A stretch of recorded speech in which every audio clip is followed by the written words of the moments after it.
All right, it is Tara Boothby and Lisa Rowbottom, psychologists at Sojourn, and we are talking about just a theme that we're noticing with clients. I mean, I think it's very relatable for us as well, is people coming in and saying, I can't do these things that I've always been able to do, whether it's an exercise plan or work structure, meet goals, reading books. Like there's just these ways that people are noticing that they're struggling since the pandemic scenario that we've gone through. Yeah, so what do you think, Lisa? Like, how have you thought about this? What have you been curious about when you're talking to clients? I think I've just been curious about, what are they doing presently and what did they used to be able to do and what kind of a difference are they seeing?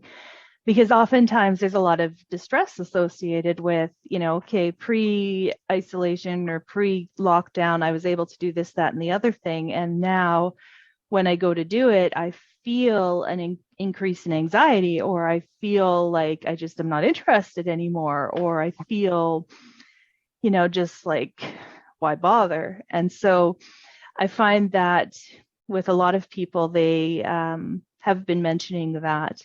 And I think a lot of it is due to what we're used to managing on our day to day. And a lot of it is due to people having a change forced on them, and then a period of time where there was very, very little stimulation and interpersonal contact. And then, now all of a sudden people are expecting everything to go back to normal and just walk right into how their life used to be. And I think some people are quite surprised that it's just not working that way for them. No, yeah, and I mean, a while back there was an article that went around about languishing, and a lot of people were identifying with it, that this sense of incompleteness or lack of success, which fits with all of this, of like, I had a sense of success. We're a doing orientated culture. We feel we need to be completing tasks, that we need an academic standing, we need a job position, we have our kids packed with activities, we have our lives packed with activities, and then also in COVID, everything was taken from. So people's definition of success was also rattled. And then in the scenario of COVID, so many of us really started to evaluate relationships. So the meaning of relationships and the meaning of togetherness, people bonded over skip the dishes. So then all of a sudden it's like, well, how do I still get this thing of like enjoying food with my loved ones and do that old independent scenario, the go-ness? The values have shifted, and what does that mean? So there's a natural point of being challenged just for some good change. I think we do value relationship more now than we did before. Mm-hmm. Well, and anytime there's any type of a change, there's always a period of, not quite chaos, but of kind of unsettling. Well, there's a movement from the old way of thinking to the new, or there's an incorporation of something new into, like in this case, into how people have been living their lives. And so I think that part of that challenge that people are experiencing right now is, like you were saying, how do I take what I like I like having developed in me through this whole COVID phase, and how do I incorporate that into my day-to-day life, especially when it challenges the values that I hold. Yes. So it causes a lot of internal discomfort, and people are really starting to notice that. Yeah, and so there's some of it is this good change, or the eustress of it, good stress. I now have some different prioritizing that works for me, gardening, different type of reading lists, more podcasts, more family time, these good changes, but then that impacts my space. So now I'm thrown back into life, and it's sort of hard to figure out how I do all of those old standards. Mm-hmm. that go, go, go life. And part of what I think sometimes what I notice with people is like, I have the space to do my old go, go, go life, but I don't want to. Yeah. And so I still have my old definition of success that was taken from me during these years. But now I have the freedom to do it and I don't want to. How do I make sense of that? Mm-hmm. Yeah, absolutely. And, you know, anytime a change is happening, there's a period of discomfort. And, you know, when all of a sudden some of the things that you are now valuing are changing your definition of what it means to be successful. You know, I mean, a lot of people started, like you're saying, valuing relationships a whole lot more. And then all of a sudden, now you're thrust back into this do culture. And really, when we talk about doing, we're talking about more tangible, you know, so doing things at the job, doing things like taking your kids to every, you know, sport imaginable and, you know, doing all of this stuff. But when you look at something like relationships, it's very hard to say, okay, I'm doing relationships right now. Yeah. So all of a sudden, this is now probably as valuable, if not more, as doing things, but there's no space for that in the understanding of how normal life should be. So I think that it's a positive change in that regard. But I'm also seeing an increase in certain types of emotional experiences, such as anxiety, that create a bit more of a negative change. I find to the clients that I'm talking with, a lot of times, if there was an anxiety disorder or even an experience of anxiety before, but they were able to overcome it by continually engaging in the experience that caused them anxiety, then the amount of experienced anxiety lowers. But then when you stop doing that for a long period of time, when you go to engage in it again, your anxiety is going to be a lot higher because you've had this space where you haven't done it. Because part of working with anxiety is exposure to risk. And if you're not exposed to it, you get comfortable with not having to do it. And then all of a sudden it feels like you're starting back when you were, you know, in grade 10 and first started being able to give public talks. Or, you know, you're back first day of work kind of feeling when you go into your building and you're like, this is ridiculous. I've worked here for 15 years and I'm feeling anxious about going back to work. And I think that's something I've seen specifically that's been dragged up for a lot of people. So I'm wondering what you think. Yeah, no, I agree. And it's so relatable, that anxiety of the first day of school scenario. We've all done that countless times in our adolescent childhood experience. But that's part of re-emerging right now in this anxiety of like, what do I value? How have my values changed? How have my priorities changed? How has my life changed? So I talked to some people where prior to COVID, their children didn't have licenses. So they sort of didn't, they all of a sudden there's a shock of like, well, they don't need me driving them now.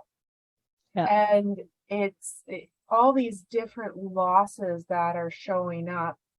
What I hadn't associated with this conversation before just now is this is also part of the existential crisis that each one of us faces, you know, like our paradigm shift, really being faced with death anxiety is when we start to notice meaning. So there's some of that good shift, but then it's also how do we reconcile the meaning for the bad shift? Like my bandwidth of what I'm capable of is different. Mm-hmm. Prior to COVID, there's things that I just did. And, you know, like I think very general between myself and what I hear from clients is things like exercise or balancing commitments outside of the home, participating in like a book club or something like this. Before I just could get it. Like I'd commit to reading a book and I'd have it read for the next book club. I some inside me can't do this anymore. Or people who would exercise for 5 days a week and now they're like, I just don't know how I ever did that. I can't. So for myself, having empathy for others, that it's like, I think our bandwidth, some of us, our bandwidth has changed. And it blows my mind when I see people who haven't. When I see the people who haven't missed a beat, I'm like, how did that happen? How did you get through without losing your ability to like read the book a month and go to the gym 5 times a week? What do you think, Lisa, about the shift in bandwidth that we see? Yeah, I think, well, there's something, like when you're talking more about the things we used to do, there's also something that we talk about called the window of tolerance, and that relies or is associated more with emotionally what you can handle and what you can't. And so if you have a very wide window of tolerance, then you can handle a lot of variation in emotions. So when you're feeling stressed, you can handle a lot of stress before it drops below that threshold of being able to manage. And when you're feeling really, really excited or really, really great or really amazing, and you have a high threshold in the positive direction, then you can manage those emotions in a positive way without them pushing out of what you can tolerate. And I do find that's one that most people miss, is that, you have a window of tolerance for your negative emotions, but you also have a window of tolerance for your positive emotions. Yes. And when you get pushed out of your window of tolerance, that's often when we see a lot of distress, a lot of unhealthy coping mechanisms, shutting down, because you just can't handle what you're faced with. And, for example, to your point about people not being able to just pick up where they left off, because of COVID, a lot of people, their window of tolerance has really narrowed, has really shrunk. So things that they could handle before, so let's say the stress of getting everything organized and being in time for book club and this and that and the next thing, now that their window of tolerance is narrowed, it takes less to push them past that window than it did before. So they can handle less stress before it hits a negative method of coping, which in some cases is just like, well, forget it, we're not doing anything this year. So it's not, let's minimize what we're doing. It's just, I quit. I quit life. We're not doing it. And so I'm seeing that happens quite a bit. And where you are in your window of tolerance will affect what you do and don't choose to do. Yeah, and I love how you notice that with the window of tolerance for good and bad feelings. And we know from an attachment point of view that one of our earliest childhood emotions or expressions is joy. And some children didn't have an experience where joy was normalized, so they become adults who really have a low window of tolerance for joy. I don't know how to, feel good about it, and I don't know how to feel bad about it. I don't know what to do with joy. Mm-hmm. So it does make sense, and that is a good reminder that here too, in this new, like the sun is shining and COVID policies don't exist, that we have had a long period without good feelings about the world around us. In our North American experience, in our Alberta experience. And so it's like, well, how do I just feel good again? And maybe part of it is to go easy on ourselves and noticing we got to get our traction back with feeling good out there, to really, again, take moments to notice, like, wow, it's nice to see people's faces. And I have had this experience now where I had to be masked, and realizing how hard it was to communicate, to hear, to really understand people with masks on, and to feel the actual pain of having to wear a mask again, of like, this doesn't feel good for me. I actually feel really anxious right now. So noticing our feelings and making, I guess, some diligence to be mindful of, like, how is my window doing with the good and the bad? and can I help myself to increase my bandwidth, to increase my window? Mm-hmm. And I think the key to that is just being patient with yourself and approaching things gradually. I mean, there is a technique that not many people use anymore that, it's called flooding, which is basically like, your window of tolerance is here, and we're just going to throw you off the deep end, and you're going to stay there till your window of tolerance widens. Okay, it does eventually work, but it's extremely unpleasant. So, the better, well, I won't say the better way, but the gentler way, the way that helps us maintain our life and keep going forward, is to allow a gradual increase of that window of tolerance. And even when we're talking about, how do you fit your goals and your values and everything together right now, give yourself time. Yeah. Give yourself time to figure it out. It's not that it has to all be done tomorrow. It's not that, you have to have your kids in all their activities by September. I mean, sometimes we make decisions that feel like permanent decisions, but they really aren't. And so your interim decision might be, I just need more time to sort this out. Yeah. And to change. So I think like as I've tried to grab hold of myself and put myself in my window of tolerance right now, I've tried different things. Like, I'm going to commit to reading 45 minutes a day. Well, that didn't work. I'm going to commit to this exercise plan. Well, it didn't work. So what I've learned in, getting back on track with my own window of tolerance is that it's okay to set goals and it's okay to change them. And that I notice just right now for me, my need to reevaluate and shift my goals is more frequent. Mm-hmm. And so it's okay to reinvent the wheel a little bit more often than maybe in the past. I might reinvent my wheel annually or, or quarterly or something like that in the year. But right now it's more of like what worked last week and what didn't. Yeah. Well, I think one of the things I run into most when I'm working on behavior change with a client is that they automatically want to go right to where they want to be. So it's like, I'm not going to the gym, so I'm going to start going 5 days a week.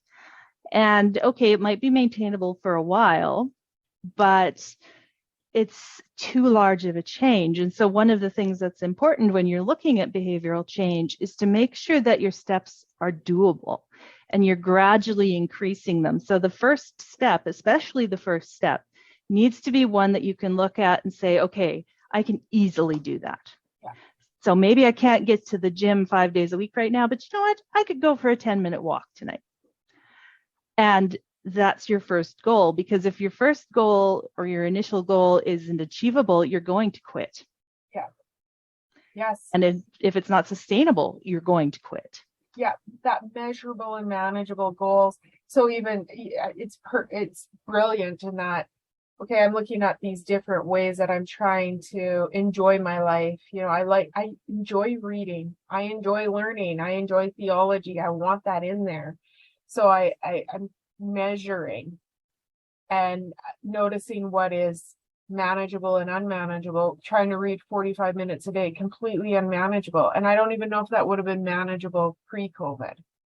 But, having my books available and saying, hey, I got 5 minutes. I'm going to crack out a chapter. I mean, the one book I'm reading has short chapters. Okay.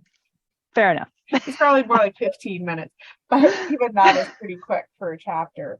Not a fast reader. It's just short chapters, but it's something. And then letting what works work and measuring it. And if it becomes unmanageable, changing it. And if it stays manageable, then I can keep it. And I think actually one of the things you said raises something that I often encourage clients to think about is, okay, so you want this, but was this happening pre-COVID? Was this even in your life pre-COVID? Because, reactivating an old habit is much easier than trying to establish something that's brand new. Yeah. And so if pre-COVID you would have had this reaction and now you're having this reaction, even though maybe you don't like where that's not something that's changed due to COVID. That might be something that needs a different type of work. Yeah. And I think that's really honoring that. If I wasn't running marathons prior to COVID, that really trying to become a marathon runner right now might actually be avoiding my window of tolerance and pushing me further out of it. Mm-hmm. Whereas I can start easing into some things where it could be some fitness steps, it could be some mindset steps. But I'm not going to, as a woman in my 40s, it's like not very realistic that with my brain, which is still a bit hot, that I would be trying to be a marathon runner just right now. Yeah. It's a great goal. Oh, yeah. It's great. It's a fine goal. It's just like maybe there's some things that would be better first. Yeah. And self-compassion. I think that's part of it. So what I've learned with some of my goal setting is that I need a lot of self-compassion right now to accept my window of tolerance. Mm-hmm. That it's okay. Yeah. It's okay to struggle and consistently struggle with some of the things that are priorities. Mm-hmm. So if we're not getting results, some things are harder for us to get results with right now. Like even for myself, the lamentation of COVID weight, it's a diligence of sticking with it, even though, I mean, for many people who are struggling with COVID weight gain, it is a much harder task to grab hold of or problem to solve of like, how do I get feeling body positive? How do I get feeling healthy about my body? But our hormones are out of whack, our emotions are out of whack, our lives are out of whack. Yeah. And I know for myself, like I'm somebody who takes time to adapt to change. And especially when it's a larger life change. And sometimes, my reaction is not what I want it to be. So it's very difficult not to fall into this, oh, I'm failing at this and this is awful. And I'm a horrible person and kind of that negative spiral we get into. It's more, constantly reminding myself, okay, you're taking steps in the right direction. And it's like this because you went through this massive change or upheaval.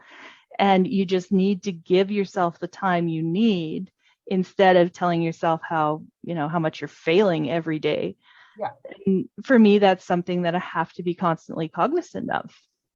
I think that's really important. And to normalize that, here's Tara and Lisa, and we both say, I feel like a failure with how hard it is to like get back into enjoying my life.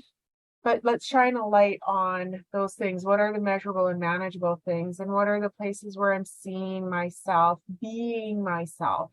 Where am I seeing myself in my zone?